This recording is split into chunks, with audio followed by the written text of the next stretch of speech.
Voice Italia. Philadelphia.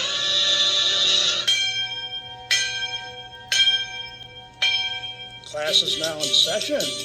Christopher Columbus University is on air from Philadelphia and broadcasting worldwide from within the shadow of Marconi Plaza. Radio Voice Italia is proud to present a recurring segment with civil rights author, professional researcher, and renowned Christopher Columbus expert, Robert Felix Petrone, Esquire. Buongiorno tutti, and welcome to Radio Voice Italia's Christopher Columbus University, where we teach you the truth about the greatest hero of the 15th and 16th centuries, Christopher Columbus, and update you on the international efforts to preserve Christopher Columbus's legacy. I'm your host, il professore, Robert Petrone. Today, on our Christopher Columbus University segment, I'm broadcasting from the Wildwoods on the Jersey Shore. The Jersey Shore has fun and sand, sun and sea. And with us today is a very special guest and someone I consider a friend, an author and autodidactic historian and a world-class expert on Christopher Columbus. Ladies and gentlemen, Mr. Rafael Ortiz. Rafael, good morning. Good morning. How are you doing? I'm doing great, and thank you so much for joining us today. I was really excited to have you as a guest. When I was given this segment, you were the first person to come to mind as my first guest, and so I'm really happy that you're with us today. Now, Rafael, you describe yourself, correct me if I'm wrong, as a Puerto Rican of Taino descent. Is that correct? Yes, that's correct. Yes, and now look, to me, race doesn't matter, right? And it should not matter, but look, let's be frank. Even the people who are very close to me, I think, in the back of their minds, think to themselves, maybe Petrone, because his name ends in a vowel, has some ulterior motive here. Maybe he's putting spin on this historical record, and he's painting Columbus in an overly positive light. I have read your first book. Now, I want to tell everybody that Rafael has so far written 3 books on Christopher Columbus, and Rafael has 2 more that he plans to release in the years to come. And I've read your first book, and I tend to read your other books, but your first book is entitled Christopher Columbus, the Hero, and it's subtitled Defending Columbus from Modern Day Revisionism, and that is available in both English and Spanish. Is that correct? Yes, it is. Yes, okay. So now we're going to talk about that book today, and hopefully I will be able to have you on again in the future to talk about each of your other books as I read them. And, the listening audience is going to understand that you and I have read the same primary historical sources, and we agree on the basic premise, which is the basic premise of this radio program, which is that Christopher Columbus was a hero. So let's talk about you first, Rafael. So you identify as a Puerto Rican, so I'm presuming you were born in Puerto Rico, is that correct? Yes. Okay, and when did you come to live in the United States? I moved to South Carolina in 1997. 1997, okay. And you love history, I understand, and you worked in the tourism industry in Puerto Rico. What was the event that made you into a Christopher Columbus expert? Years ago, I saw a meme. I guess it was during Columbus Day. A meme. So for maybe some of our listening audience who aren't familiar with that term, what is a meme? They usually are on social media, and it said something like Columbus Day should not be celebrated because he was evil and he enslaved the natives, he cut the hands of them, he stole their gold and all the stuff. Mm-hmm. And I never heard such a thing, so I decided maybe I should check it out, and I read the his journal, and I was in shock to see that he was known of that, and also he seems to be a very nice man. So I started a page on Facebook about Christopher Columbus just for educational purposes. And then I keep seeing all this stuff all the time, videos, anti-Columbus videos on YouTube, and more stuff on the internet. And I decided, you know what, I need to investigate, because I cannot defend someone who was maybe he did something that I don't know. So, and also, as I said in the book, they say things, the revisionists, but they never tell you the sources. Right. I have an idea that it was Fray Las Casas, and I decided to read everything from him, and everything that I could find, every primary source, documents. And I was very open. If Columbus was bad, if he did something bad, then it is what it is. It is history. It's not my fault. But that's when I found out that the whole thing was a bunch of lies. And I found their so-called quotes. Most of them are misquotes, and they're using different timelines and so on. So I could not find a book about debunking all the modern revisions, so I decided to write the book myself. And boy, did you. I mean, ladies and gentlemen, I got to tell you something.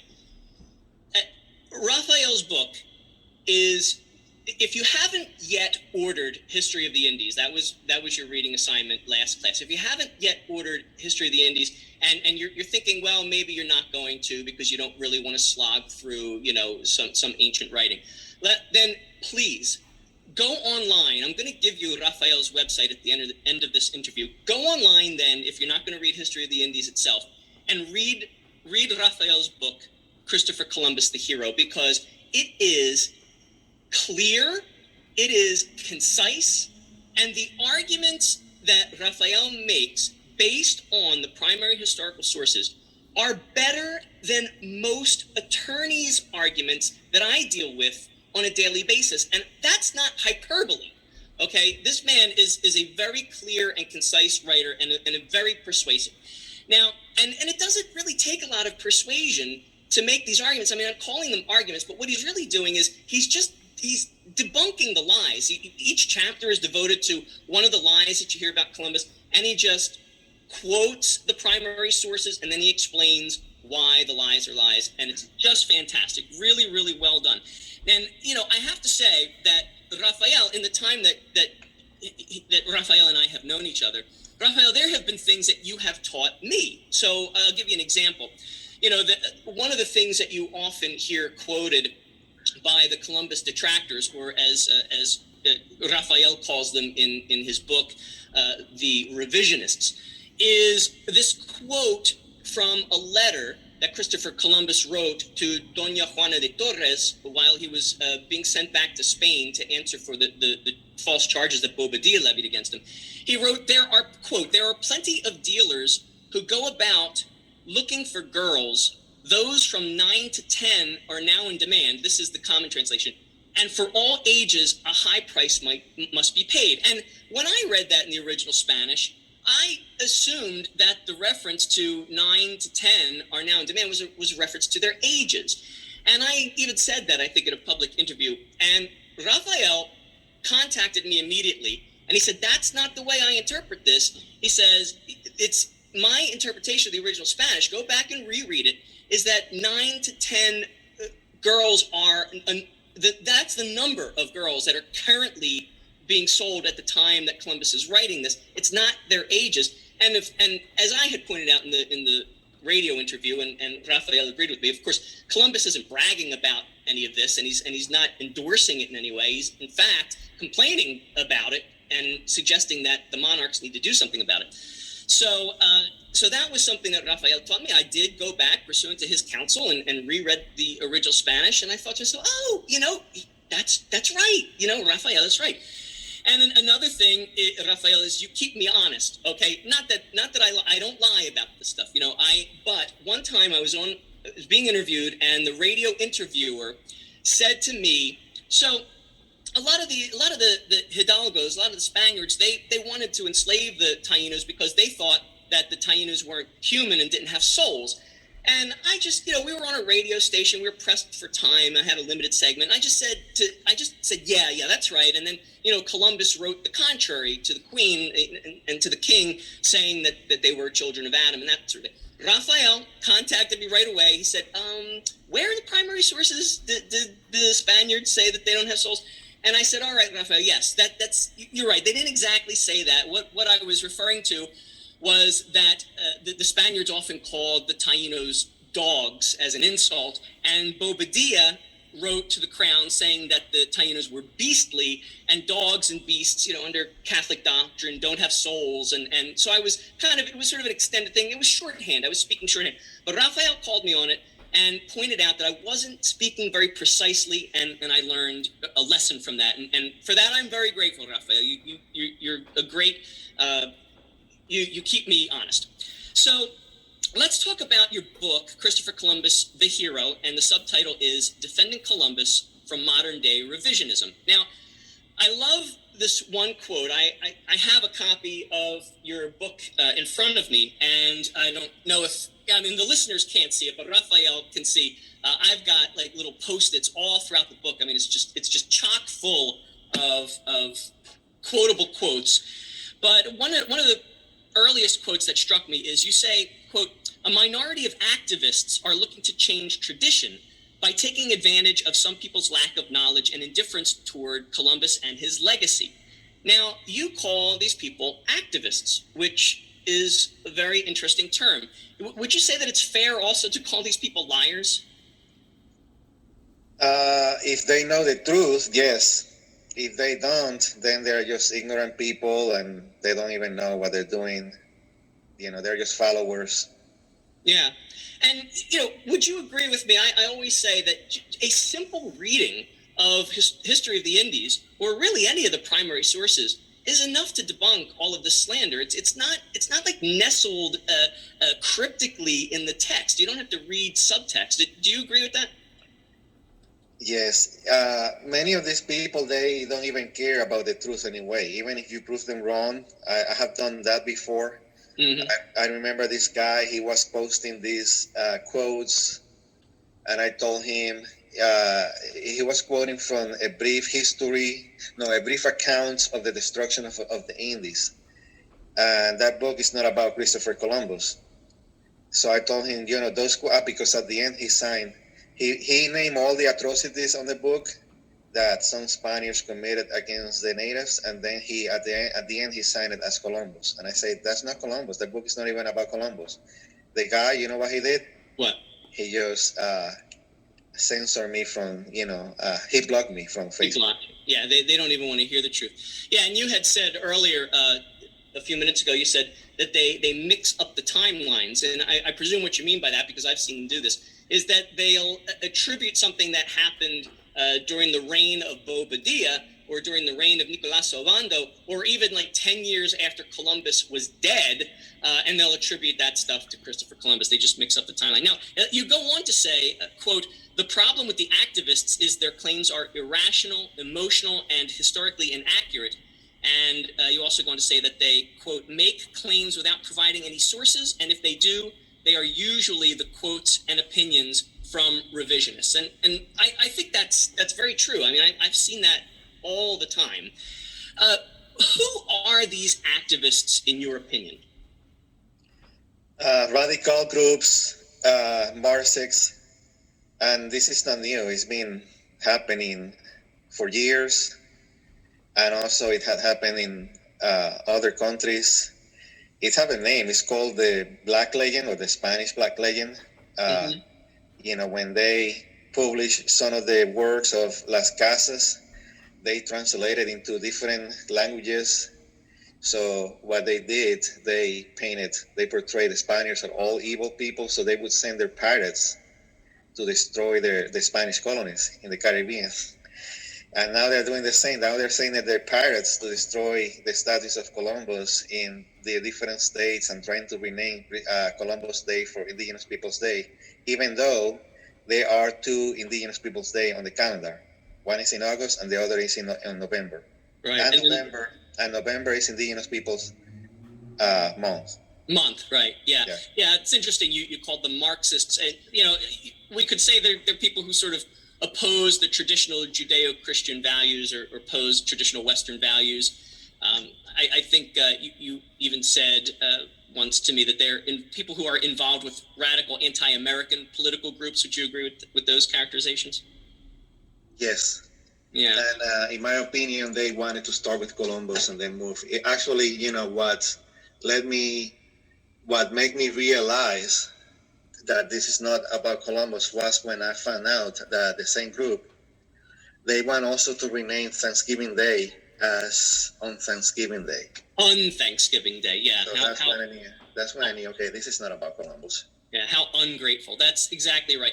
Yeah, one time you told me about the social media user who said, quote, that he doesn't want to celebrate Columbus Day or any other American holiday because, quote, America's moral founding and the Christian religion are flawed and evil, end quote. Is that the same guy that blocked you? No, it's somebody, I think it was on YouTube. Yeah, they're all over social media. They've just infiltrated social media. That's what they're using to get these lies out there. And I think it was Churchill who said that, lies make it halfway around the world before the truth even has a chance to get its boots on. Another thing that you talk about in the book, besides the detractors or the revisionists, these Marxists and these anti-Westerners that we've been discussing, you talk about the two camps of those who hear the lies. And this I thought was very interesting. The first camp are those that, quote, know little or nothing about Columbus, which is why so many people are indifferent towards him and what he represents, end quote. And the other camp, you said, are those who, quote, think they know something about Columbus, and then in parentheses you wrote the revisionist version. And now they want to make sure that we spell the word discover in quotes, end quote. And I love the fact that when you wrote that in your book, even though grammatically it would call for putting the word discover in quotes, you did not put the word discover in quotes. You just bold-faced it to distinguish it, like this is the word that they want us to put in quotes. Just as an act of defiance, I thought that I cheered when I saw that. So let me ask you then, did Columbus discover the Americas? Yes, he did. Some people say today he did not discover America because there were people here, even though the word discovery was not defined as the first person to find in desolate land. You have to remember that Christopher Columbus, he wanted to go and reach the East so that they could trade with the Indies. He wanted to spread the gospel of Christ in the Indies, meaning that he knew people were here. And one of the things that the professionals told him was that there was no land, there were no Indies, it was impossible to reach the Indies, and even if he would find any land, he would not find anybody living here because it would be too hot for people to live. So the meaning of discovery back then, people were included in that under that definition. So people are judging, they are guessing, they are judging the past according to modern day perception. And also, Christopher Columbus also, people say, no, he never reached the continent. But that's not true. Christopher Columbus discovered and he reached Central America, South America, and he also explored and discovered the Caribbean, which is also part of America. That's exactly right. Yeah, it's and also America is named because of him too. Very good, very good. So, hopefully, this radio show and you as a guest and I as a host, hopefully we will reach these two camps. In particular, the first camp, the camp that knows little or nothing about Columbus, because that's, as you say, why so many people are indifferent towards him and what he represents. Hopefully we will turn that around. The second camp, I also hope we reach those that think they know something about Columbus, in particular the revisionist version. But the fact that many of them want to make sure that we spell the word discover in quotes tells me that those people are just agenda-driven. And as you said, they don't even want to hear the facts. Now, another one of the things I should say that I loved about your book is that you have a great sense of humor. And I want to read this passage from your book. I love this passage. I laughed out loud, but it's so true. You so deftly demonstrate the hypocrisy, the illogic, the contradictions of the arguments of the Columbus detractors. For example, you wrote, and I quote, "In 2016, MTV News said Christopher Columbus didn't discover America because he never actually set foot in what is now American soil," which you've just demonstrated is not true, "but that he supposedly mistreated Native Americans." And then a few sentences later you say, "How could Columbus mistreat Native Americans when, according to MTV News, he never set foot in what is now American soil?" That is hilarious. You're right. They want to have it both ways. Their arguments aren't even logical. They don't even make sense. And your book is replete with witty passages like that. It's just intelligent and funny, and I love the book, and I really want everybody to read it. Now, we're a little limited on time, but I am going to have you back. So we're gonna interview Rafael again. But I want to talk about, before we let you go, that you are currently collaborating with several educational groups, including the National Columbus Education Foundation. Could you tell us, what have you done for these groups? They started this website called knowcolumbus.org, and it's very similar to mine. Mine is officialchristophercolumbus.com. Because when I started, I did everything. I played everything by ear. Mm-hmm. I started first with Facebook, doing something educational about Christopher Columbus. It's official Christopher Columbus on Facebook. Then later, Twitter, official 1492. Then YouTube, official Christopher Columbus. Then I decided, I'm going to make a website too. Everything about Columbus, news, reviews, debates, and all that stuff. And then these people reached me, and they have this website, and it's very similar to mine, and they're doing a good job. So they asked me for help, and I helped them with about the claims, about these claims against Christopher Columbus. So if you go, the claims about slavery and mistreatment and all that stuff, mm-hmm. That was me who helped them. I am the one who helped them behind the scenes. God bless you. And also I have helped many other groups too, defending Christopher Columbus. People call me, they email, they call me. And sometimes I go, through Zoom or through calling on the telephone to be on those city council meetings, trying to help them to defend Columbus Day. Right, and they can reach you through your website, right? Which we'll announce a little later. Yes. Yeah, they can email me too at officialchristophercolumbus@gmail.com. officialchristophercolumbus@gmail.com. So yes. Official Christopher Columbus rendered is all one word, no spaces, dots, dashes, or anything. officialchristophercolumbus@gmail.com. All right. So let's do like a game show lightning round. Okay. I'm going to give you. Just tell me true or false. I'm gonna give you a list of things. All right. Here we go. True or false? Christopher Columbus was a racist. False. Rapist. False. Maimer. False. Murderer.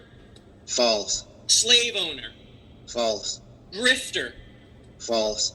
Genocidaire.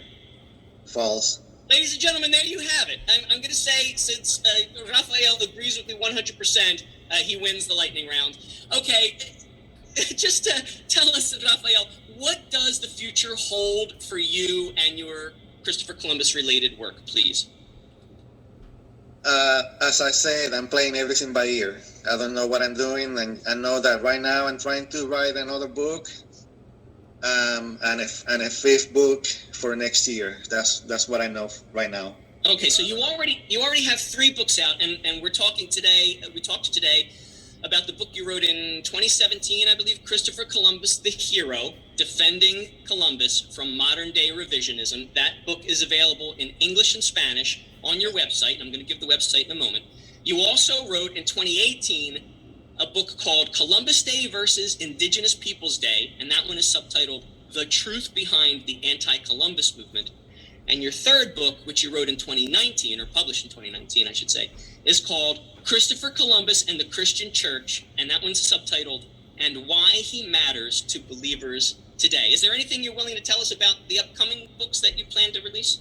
I'm trying to publish a book for children, Christopher Columbus the Hero, the children's version or something like that. Yeah.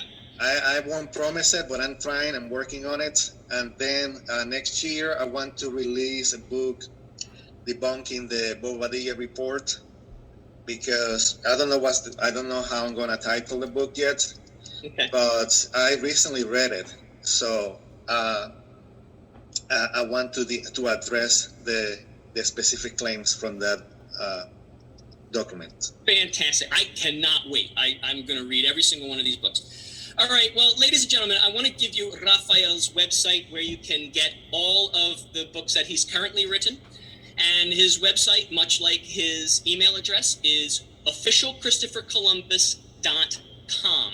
That's official Christopher Columbus, rendered as one word. Is it case sensitive, Rafael? Do they have to capitalize any of those letters, or No. It's not. It doesn't matter. It's not case sensitive. Doesn't matter. No, it won't matter. No. It won't matter. So officialchristophercolumbus.com. Please buy all of Rafael's books either in print or ebook format by going to that website, officialchristophercolumbus.com, and clicking the Shop Now tab, and you can buy them all.